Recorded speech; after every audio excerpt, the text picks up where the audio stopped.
How's it going, guys? In today's video I'm going to be doing a walkthrough of my remix of Happier by Celmentine Douglas. This is what it sounds like.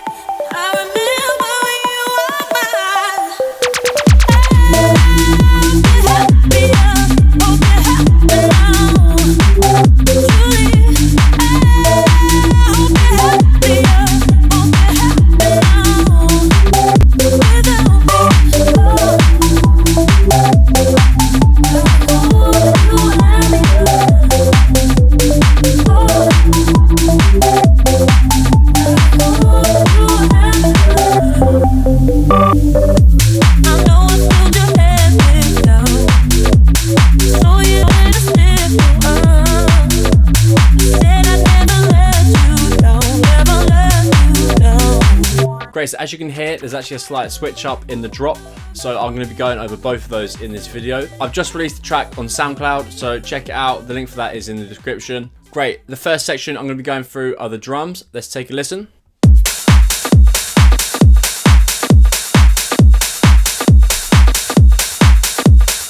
Just a quick note, all of these drums are from my Speed Garage pack. You can get that from the link in the description. The pack has over 350 of the sickest one-shots, loops and effects for making sick Speed Garage. Get it while it's still on sale. Great, so yeah, we've got this kick from the pack. The only processing it's got is this glue. So this is a glue compressor. This is exactly the same as the Ableton one, but I just like the interface of this one more. But it's literally the exact same plugin made by the same people, the exact same one, and it's just the full parallel compression preset. So it should be here, drums, full parallel, right there. We then have this drum bus, so this is also Ableton stock, and I've just boosted it a little bit and taken out some of the high end. So let's have a listen to the rest of the drums.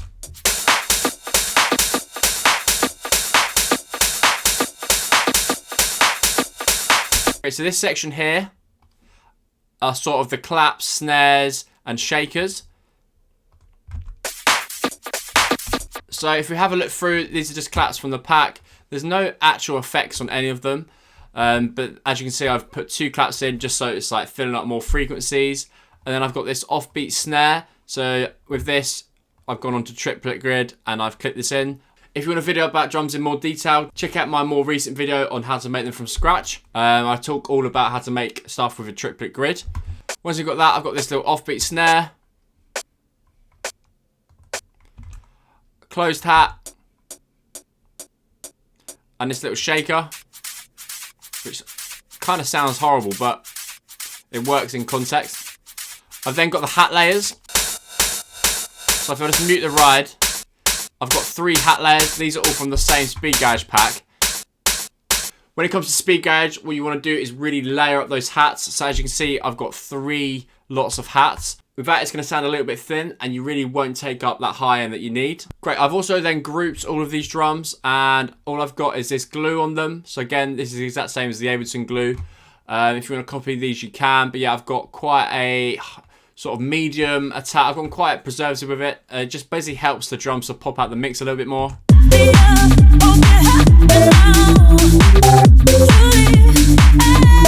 Not that the mix of this track is all that good, to be fair. Apart from that, there are really no other effects. It's all just about layering. Just lastly, I've also got this kick build. So all I've got here is an auto filter, which is taking out the frequencies below 200 Hertz. And then if we have a look at the MIDI, you can see I've sort of chopped it, so it's in a building motion. But yeah, really simple. You could use obviously any kick with that. And then just before the drop, I've also put in a double hit, which I think sort of helps to create a much better drop. Great, so now I've covered the drums, let's move on to the most important part, the bass. The bass sounds like this.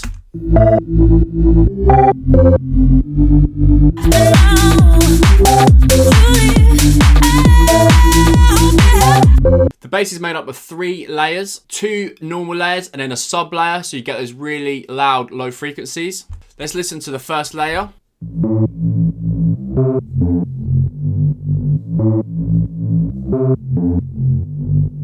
All three of these layers are presets for my Speed Garage Volume 1 Serum Pack. You can get that from the link in the description. It has over 65 of the best presets for making absolutely nasty Speed Garage. Great, if we have a look at this first layer then, what we have in oscillator A is the anti-status. So if you go to digital, anti-status, and put that in both, you then want to put it down by 2 octaves. And this is the most important part, fine tune it by -25 on B and +25 on A. Once we have that, you need to go to a macro. So this is what I'm doing this. I'm just going to show you on the second one. So grab that, drag it to your wavetable position, grab that wavetable position, and then as you bring this up, it's going to change the wavetable shape. And then you dial that in to about 30% like I've got on this first one. And then this is the sound that you're left with. I've got no effects on this patch. And in terms of the filter, all I've got is it driving a little bit and this MG low taking out a slight bit of the high end.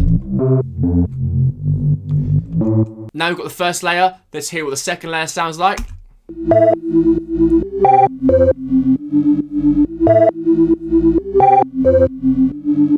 Yeah, some really nice harmonies coming through there. This is definitely one of my favorite presets from the pack. This oscillator A, we have the Magia wavetable. Unfortunately, this doesn't come factory with Serum, so you do have to actually download these. These are actually wavetables from Massive, so you can download those and then drop them in. So what we've done with that is we've pitched it down and again detuned it +23, -23. And very similar to the first bass that we made. A lot of the magic is from this macro one being attached to the wavetable positions. So if we play it,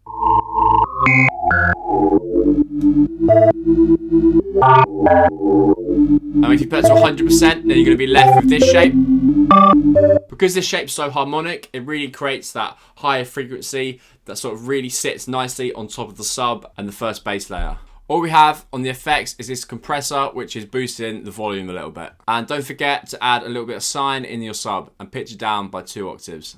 Lastly, the third layer is this sub. So if we have a look at the other 2 layers, I have taken out the low end. So on this one, anything below 272 Hertz is being cut out. And on this one, I've used a Pro Q3 to take out anything below 106. So that's all the sub frequencies. This sub, also made in Serum, nice and warm, is, yeah, as you can see here, I've taken out anything above 100. So this is just the sort of complete opposite of what I've done here.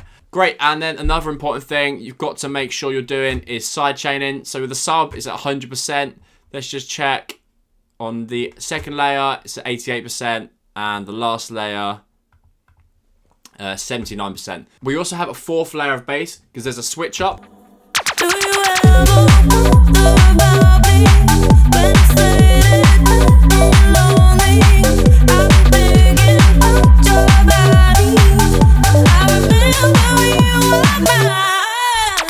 Great, so yeah, this bass here is a warp bass. So again, this is the Big W preset from the Speed Garage Volume 1 pack, but I'm going to show you how to make this from scratch quickly. It's pretty simple. Great, so initiate preset, digital, add seconds. We then just go here.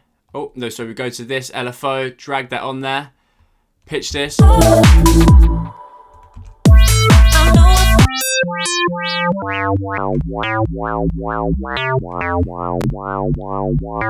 then you just adjust the settings so you can make it quicker.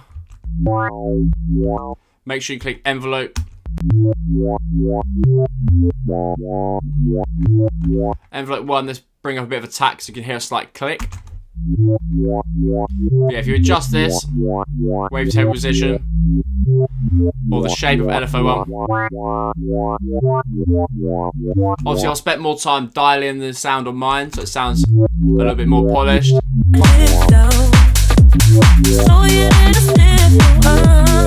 You also use that same LFO, you can drag that on the filter to get sort of uprising effect with the filter as well.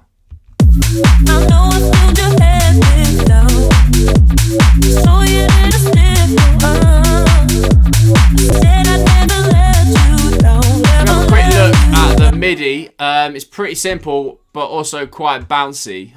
So what are we in? We're in the key of A minor, the song is in, which is nice and simple. So just the white notes. And yeah, so starting on A, going back up to A. So playing along on A again, sort of up to C.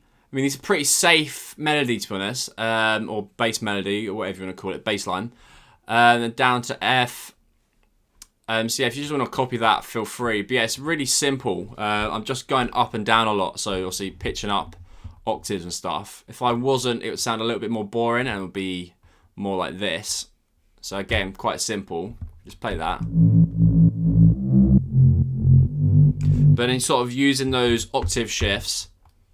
So just pitching up this note an octave, pitching up this note an octave, this note an octave, and it creates a lot more bounce and that sort of speed garage sound that you hear on tracks. And that same MIDI is used on the sub and also the warp bass. Great, if you're interested in how I made the breakdown and things like that, then check out last week's video. It's quite a detailed video about how I did like the melody and stuff like that. So yeah, definitely check that out. The next video I do will be on different, a little closer. So yeah, tune in next week for that. And as always, please drop a comment down below if you found this video helpful. Cheers.